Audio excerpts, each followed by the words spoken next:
Special meeting, and it's with Parks and Waterways and actually Community Development as well. It's March 14th, 2023. The time is 3 p.m. I'm calling this meeting to order. In attendance are Commissioners Brooks, Matari, and Duncan. Are there changes to the agenda? Okay, hearing none. Our first and only discussion item is discussion on open space within Kootenai County. And we have Eric on the phone, and sorry, Eric, I don't actually have your last name in front of me. Herringer? Herringer. Sure. All right, and Daniel Quaid, and they are our bond counsel to consider an open space bond for the November ballot. So, Nick, did you want to lead us? I'd love to. Commissioners. First and foremost, thanks for your time. I know you're all busy, so I'll get right to it. Just as some backstory, especially for Commissioner Matari, who's joined the board recently, I received direction from the Board of County Commissioners on August 9th to place a $50 million bond, open space and park development bond, on the November ballot. However, we haven't had an opportunity to meet to discuss the endeavor, particularly with Commissioner Matari is in our group. And because it has been some time since we've met, I thought it's advisable to have a quick huddle and ensure everyone has an opportunity for Q&A with the experts as well as staff before moving forward. I did have an opportunity to briefly meet with Commissioner Matari, and I think he has his arms around the general idea, the concept, but I want to make sure that Danielle and Eric were available to answer any questions. I also invited Pat Braden. I'm not sure if he'll join us today, but he'll also be proofing some of the work along with Danielle moving forward. So, board, where we're at today essentially is the county has retained, of course, Danielle and Eric to assist us through the process. And they are very experienced with bond measures, so I'm excited to have them assisting us along the way. And the county has also retained Ms. Taryn Hecker as our public outreach person to assist in running a web page and a Facebook page for the public to be able to draw information from. So that's kind of where we're at. And moving forward, I'd like to say that our next step is likely preparing our fact-based messaging which essentially will serve as the foundation for the ballot and the resolution. And we need to assemble that information as soon as possible. And at minimum, that messaging will include the cost of the property owner, the duration of the bond, how specifically the funds will be used. Of course, messaging is going to include what the board's vision is, and happy to assist in putting some a la carte items out there, items such as connecting trail systems, providing open space for public recreation, protection of the aquifer. There's a lot of different things that can be added to language. The most important, commissioners, is your vision. It's what the commissioner's vision is of how to utilize this space and whether it's one space or multiple spaces. I would advise multiple spaces, not tying our hands in the event that something on the prairie or something along the river or whatever it may be is memorialized in the bond language, and I'm sure Danielle can master wordsmith that so the public knows that we're not just marrying one place and that's the only place it could be used, but there could be a combination of properties to tie this together. I had an interesting conversation with one of you about potentially using the property for some great different diverse ideas such as farmers markets and some different things, which I think the community would really appreciate and respond to. So to that end, that's really the next step. And there's a flow chart that's in front of you that will help sort of guide our next step should the board allow us to continue or advise that we continue. And you can kind of see how that unfolds, and certainly like Danielle to weigh in, and David if you have any concerns in the board as to when this potentially could land in front of the public. And I think it's certainly achievable. I hate to get the messaging out too soon. I think it can get lost with the public if we put it out too early. I think getting it out by the end of June or July, the adopted, approved message from the board, the messaging from the board, and the ballot language, et cetera, by midsummer is advisable, but I'd love to hear what Danielle and Eric have to say about that. And commissioners, I think finally, some of the questions, if I'm a commissioner, I'm going to want to know is, if there's a significant disadvantage or advantage of postponing this bond or moving it to a different date. And I'm an expert in my little fields, but bonds and elections are not my expertise. And to that end, that's why I would like to refer to Danielle and Eric, who do this full-time and professionally and understand the process so much better. And so to that end, if there's any questions as to whether or not we're in a good position, I think that's a good place for me to sort of take a break and let Danielle and Eric maybe weigh in on what, if they think we're ready to move forward as we are today. Oh, hi there. I think you're the only one I haven't met. I'm Danielle Quaid. Oh, push my button. There we go. I'm Danielle Quaid from Holly Troxel, law firm based out of Boise, but I'm lucky enough to work here. I work just in this area of municipal law and municipal finance. So this is what we do: draft bond election questions and levy questions, and then do the documentation through the process and the actual issuance of the bonds. I think that, we've been talking about this project for quite some time. I think that you're well positioned to move forward with the November election. I would recommend a November election just because there isn't a lot of other items on the ballot that I'm aware of at this point, which can sometimes bring distractions or, opposition, et cetera.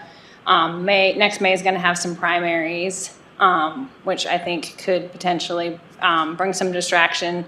So, the short answer is that we believe you're ready. If you know how you want to use the funds and how much they are, and then, how long you want the debt to be. Those are really the three questions that we have to include in the draft language. I think you have a draft of an election ordinance that we did very generally back about a year ago. The language in the actual question is just straight out of the county code for what you can issue bonds for open space. So we could certainly narrow that or broaden that or, list specific items to the extent you want to. But at this point, it's pretty open to just any public space land acquisition or easement for scenic and recreational purposes and the development for public use. So you have a pretty wide array of options for what to do to utilize those funds for this particular purpose of recreation and open space. So I'm happy to entertain any questions about the election or the process, or I know that Nick a little bit wanted me to hit on the information campaign versus advocacy campaign.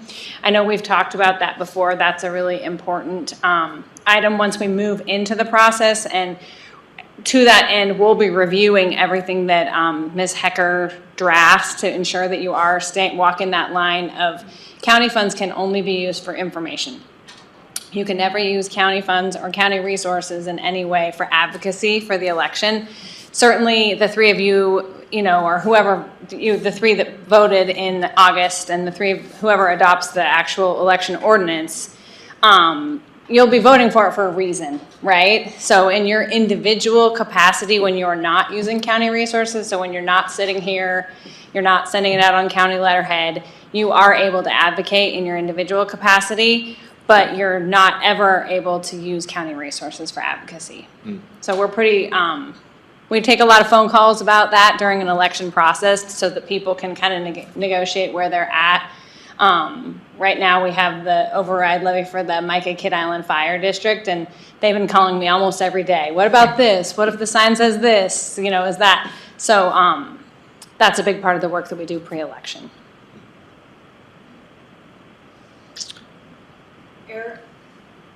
Eric, did you have anything to add? Thank you. Really, no. I agree with Danielle. I think we've been reviewing this for some time now, and no reason to not move forward. From my perspective, interest rates have gone up over the last, compared to a year ago, but they really, over the last couple months have stabilized.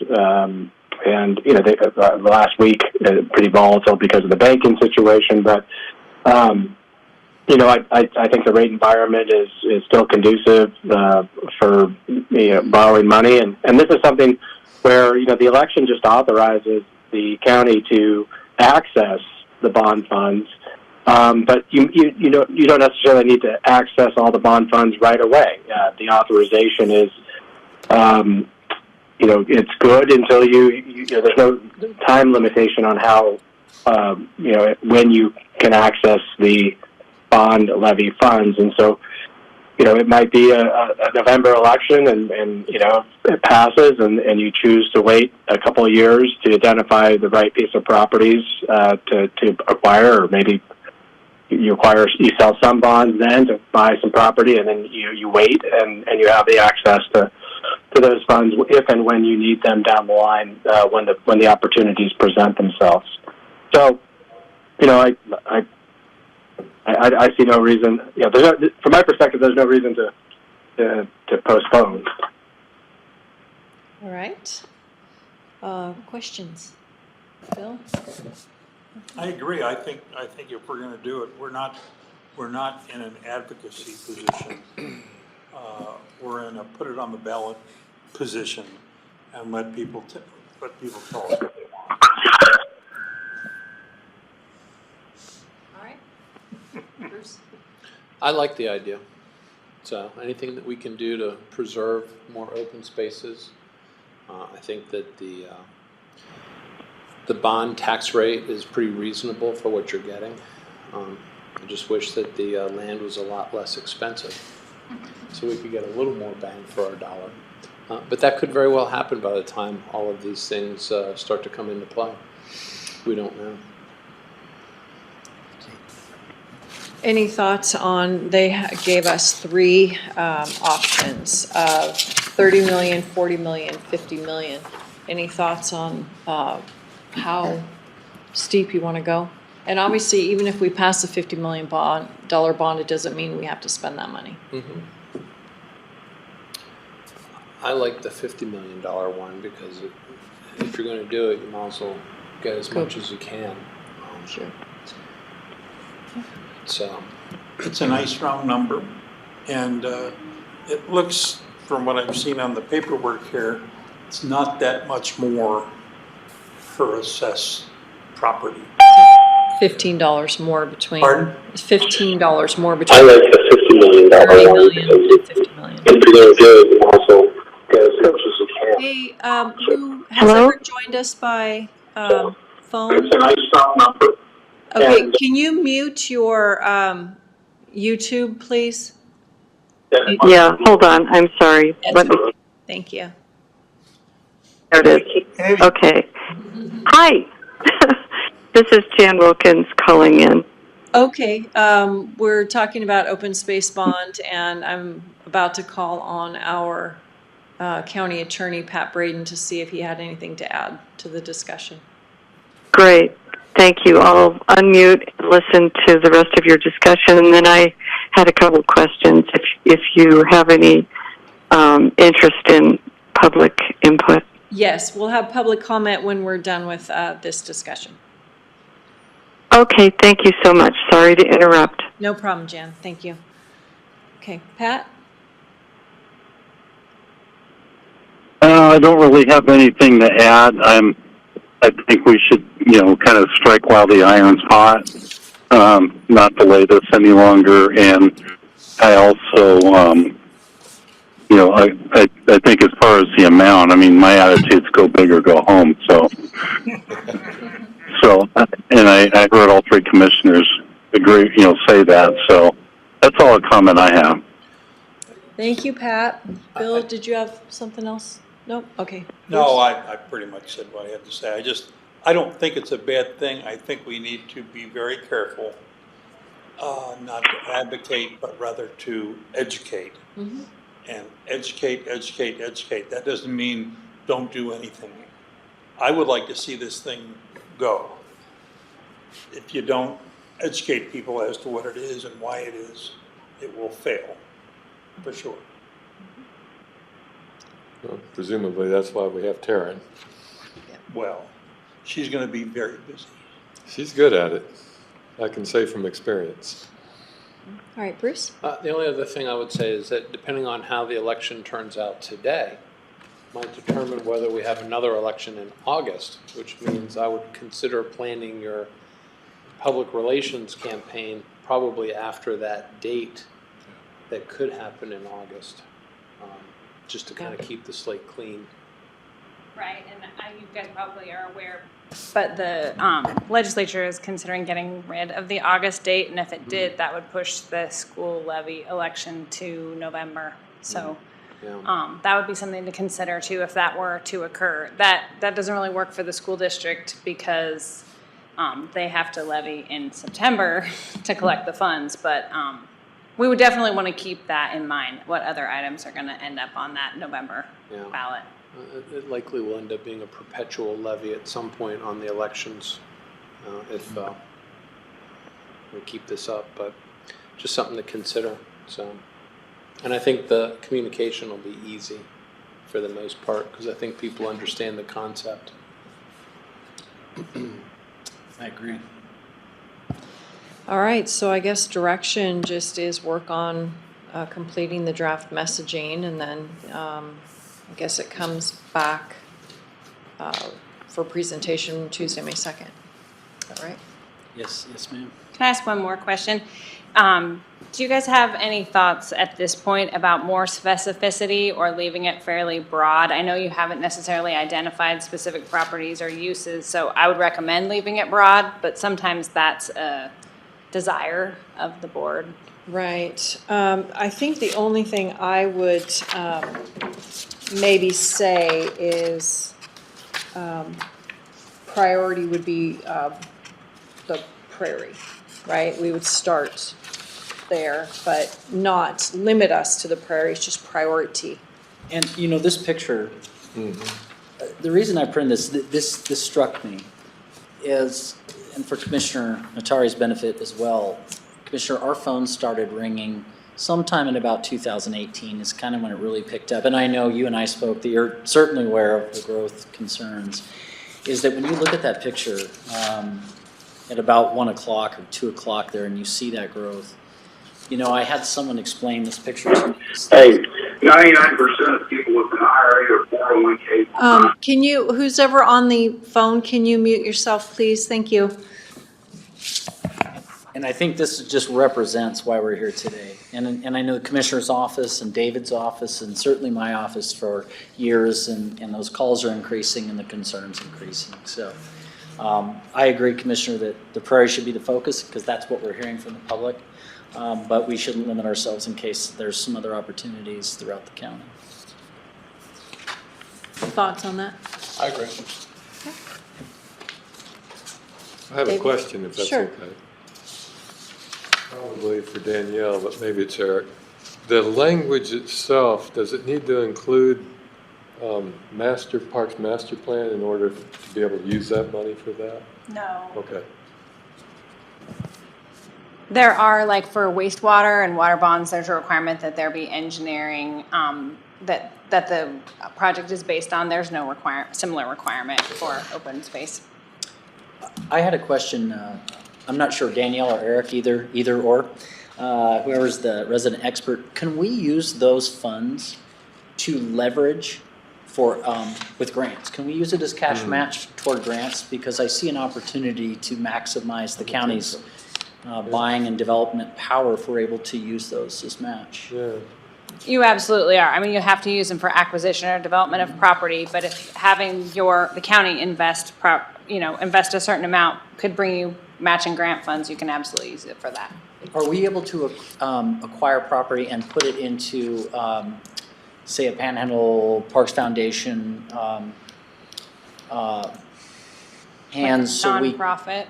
so we can then use the value of the property to leverage against like a land water conservation fund grant, i.e. if there's that 501c3 holding property, we can actually use the value of that for leverage. You can imagine the benefit of that. I think we would have to think through so nonprofit corporations also can issue tax exempt debt, but that gets a little more complex. Okay. So if you were issuing on behalf of a nonprofit, which the county could do, there are some extra steps that would have to be taken. So we would just have to know that on the front end. So there's some additional requirements for nonprofit debt as opposed to just straight governmental debt. But grant match for sure. Grant match for sure. That's good news. Okay. All right, anything further? All right, then now I will call for public comment. And Jan, you were first on the line. Thank you, commissioners, and just want to say how excited I think a lot of people are about this initiative. It's never too late, but it, in a way, we're getting a late start because the value of the land has just increased so exponentially in the last few years. But that said, I had a question for Danielle about the wording on the ballot for the use of the property, and I was writing quickly, so it was recreation, open space, or public use. So the language from this that's in the ballot is straight from the statute, and it says public open space land and/or easements for scenic and recreational purposes and development for public use. So it's both acquisition of the land and development of the land. Okay. And I think that's where my red flags kind of went up. In terms of asking for the public to support an initiative for open space, when the scope is so broad, like development for public use, I mean, could that be misconstrued to be like for, I know of at least one county where land was diverted from an open space fund to go to building a county jail. Is that conceivable under this language that money could be diverted from this bond for that? No, it would have to be, it's for development for public use of the open space and recreation. So it would mean things like trailhead development, potentially restrooms. And that's open space and, Yeah. and recreation. It's only development and related. so that You have to read the sentence in its entirety and remember that it starts with public open space and recreation. okay, and as long as everyone feels very comfortable that is very specific language, I just have to accept your expertise on that. I had another question, and this is where I'm kind of ignorant about this, but the bond fund amount would be $50 million, but are we expecting that a certain portion of that would be set aside to pay the interest on the bonds, or is all of that available for acquisition of property? So the $50 million would be for acquisition and development of the property, and then the levy that is authorized by the vote would repay both principal and interest. Okay, so is that going to be part of the public disclosure then about what the actual cost of the bond funds would be in? Yep, that is actually statutorily required to be included in the language, and it's there. It's on a per 100,000 of assessed valuation basis. Yeah, so directly on the ballot will be this language. Right. Okay. And then another question that I had was, do